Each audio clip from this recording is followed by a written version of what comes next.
In a time of great turmoil and shifting kingdoms, one man's voice rose above the chaos, not with the clash of swords, but with the power of wisdom.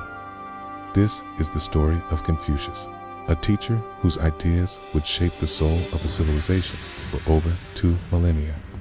Born in ancient China, Kong Qiu, later known as Master Kong or Confucius, lived in an era of moral decline. He saw a world fractured by war and a society that had lost its way. From a young age, he dedicated himself to learning, believing that a return to virtue and social harmony was not only possible, but essential. He envisioned a society built on the pillars of benevolence, righteousness, propriety, wisdom, and trustworthiness.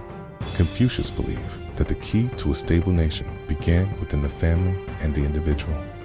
He taught that by cultivating oneself, one could bring order to their family, their community, and ultimately the entire world.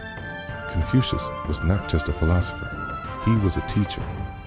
He gathered disciples around him, not in grand halls, but in humble courtyards and beneath the shade of ancient trees.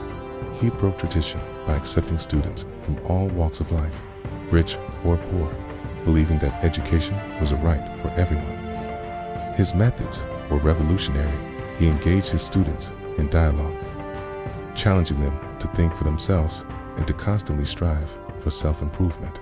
For years, Confucius traveled across the fragmented states of China, hoping to advise rulers and help them govern with justice and compassion.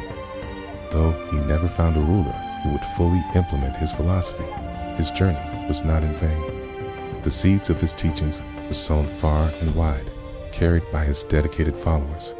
After his death, his disciples compiled his sayings and dialogues into a book known as the Outlived.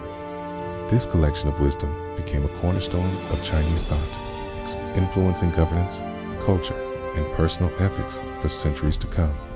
His ideas on respect for elders, the importance of family, and the pursuit of knowledge became deeply woven into the fabric of society across East Asia and beyond. The legacy of Confucius is not found in monuments of stone, but in the hearts and minds of billions. He taught us that true strength lies not in power, but in character. His timeless wisdom reminds us that through learning and self-cultivation, we can create a better world, one person at a time. As he famously said, education breeds confidence. Confidence breeds hope. Thank you for watching. If you enjoyed this journey into the past, please like, share, and subscribe for more stories that shaped our world.